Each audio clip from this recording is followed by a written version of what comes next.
मेरा नाम है हरिया, मैं काम करता हूँ बहुत बढ़िया, खाता हूँ खाना और रोज गाता हूँ गाना। अरे यार, आज तो बहुत देर हो गई। इस खतरनाक जंगल को देखकर तो मेरे हाथ पैर ठंडे हो गए हैं। अगर मैं वक्त पर गांव नहीं पहुंचा तो मालिक बहुत नाराज हो जाएंगे। तभी हरिया को एक आवाज सुनाई देती है। सुनिए हरि जी। अरे, ये आवाज किसने दी? तभी हरिया को सामने कुछ दूर एक औरत खड़ी दिखाई देती है। अरे भाई, ये औरत अकेली इतनी रात को इस जंगल में क्या कर रही है? चलकर पूछना पड़ेगा। फिर हरिया अपनी बैलगाड़ी उस औरत के सामने लाकर रोक देता है और उससे पूछता है। अरे सुनिए, आप इतनी रात को इस खतरनाक जंगल में अकेली क्या कर रही है? तभी वो औरत मीठी आवाज में कहती है। अरे हरि जी, आप आ गए। मैं कब से आपका इंतजार कर रही थी। वैसे तो यहाँ से काफी लोग गुजर चुके हैं, लेकिन मैं खास आपका इंतजार कर रही थी। अच्छा, तुम सच कह रही हो? मुझे तो यकीन नहीं हो रहा है। वो क्या है ना, आज तक किसी ने मुझसे इतने प्यार से बात नहीं की। हाँ हाँ हरि जी, मैं सच कह रही हूँ। अब देर मत करिए और जल्दी से मुझे मेरे घर तक छोड़ दीजिए। हाँ, कौन सी बड़ी बात है, अभी छोड़ देता हूँ। आप मेरे पीछे बैलगाड़ी में बैठ जाइए और मुझे रास्ता बताते चलिए।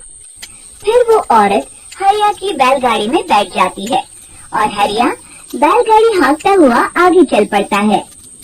फिर उस औरत के बताए हुए रास्ते पर चलते चलते हरिया बैलगाड़ी लेकर एक काली गुफा के आगे आकर रुक जाता है। हरिया उस औरत से पूछता है। हाँ देवी जी, आपका घर कहाँ है? यहाँ पे गुफा के अलावा और कुछ नहीं है? तभी अचानक वो औरत हवा में उड़ने लगती है। देखते ही देखते उसका सुंदर रूप एक डरावनी चुड़ैल में बदल जाता है और वो जोर जोर से हंसती है।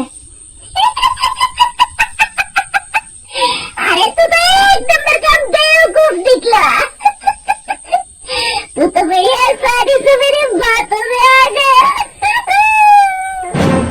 अरे मर गया रे, ये तो एक चुड़ैल है।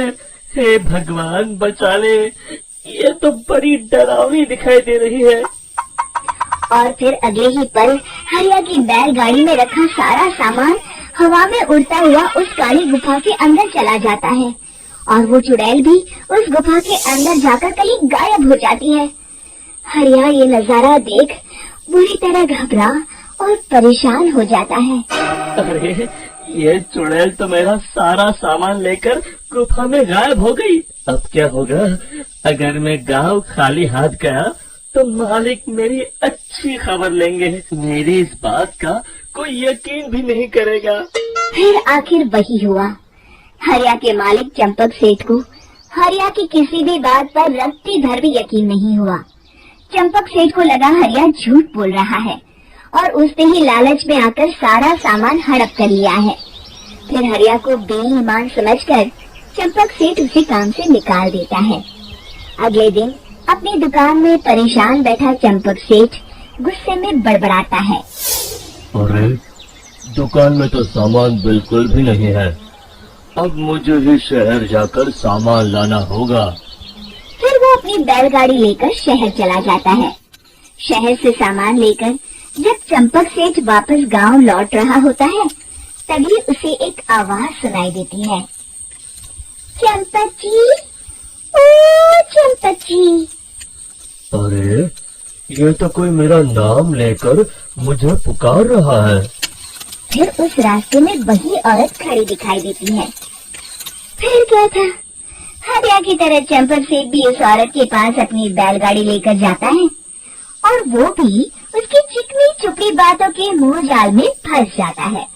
फिर चुड़ैल उसे भी अपनी गुफा तक ले जाती है और उसका सारा सामान लेकर गुफा में गायब हो जाती है। बेचारा चंपक सेठ लाचार होकर खाली हाथ गांव लौट आता है। फिर ये उस जंगल में रोज की बात हो जाती है। जो कोई भी शहर से कुछ लेकर गांव की तरफ लौटता, वो चुड़ैल उसे बेवकूफ बनाकर उसका सारा सामान लेकर गुफा में गायब हो जाती। एक दिन हरिया एक लकड़हारे को उसी जंगल की तरफ जाते हुए देखता है। फिर हरिया उसे रोकते हुए कहता है, अरे भाई, क्यों अपनी मौत को दावत दे रहे हो?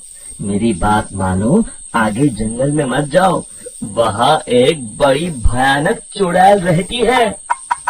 लकड़हारा हरिया की बातों को नजरअंदाज करते हुए कहता है, अरे भाई, मुझे पहले ही बहुत देर हो चुकी है, मुझे जाने दो भाई।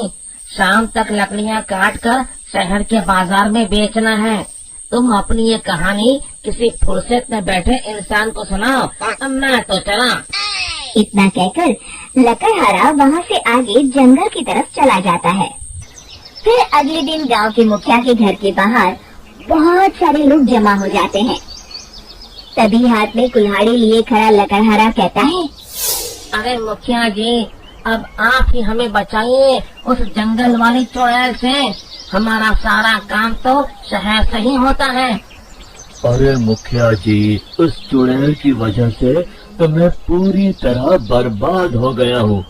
हम सबको मिलकर उस चुड़ैल का कोई इलाज करना पड़ेगा। तभी भीड़ में खड़ा वीरा कहता है, आप लोग चिंता मत करिए, कल से वो चुड़ैल किसी को नहीं लूट पाएगी।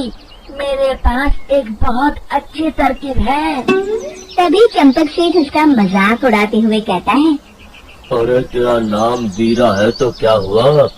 तूने अभी उस चुड़ैल को देखा नहीं है? जाकर अपना काम कर, बड़ा आया। तब मुखिया जी कहते हैं, नहीं नहीं चंपक सेठ, मुझे लगता है हमें इस लड़के को एक मौका देना चाहिए। फिर सभी गांव वाले मुखिया जी की बातों से सहमत हो जाते हैं और वीरा शाम को एक बैलगाड़ी में कुछ सामान लाद कर उस जंगल की ओर चल देता है। वीरा, ओ वीरा, कहाँ जा रहा है? तभी वीरा मुड़ के देखता है, वही चुड़ैल एक औरत के रूप में खड़ी है। अरे बहन जी, मैं आपको ही ढूंढ रहा था। देखिए, मैं आपके लिए क्या लाया हूँ। अरे वाह, तो खुद मेरे लिए इतना सामान लाया है। तू ही अकेला गाँव में समझदार है। जरा देखो, मैं भी खोल के बड़ी भूख लगी है। जैसे ही चुड़ैल उस सामान पर से कपड़ा हटाती है, एक भगवान शिव की तेज रोशनी उसके अंदर मूर्ति से निकलती है और चुड़ैल अपने असली रूप में आकर जलने लगती है। अरे मैं चल रही हूँ, बचाओ! बचाओ! ओम नमः शिवाय! देखते ही देखते वो चुड़ैल रात के साथ उड़ जाती है और सभी गांव वाले भी वहां जाते हैं।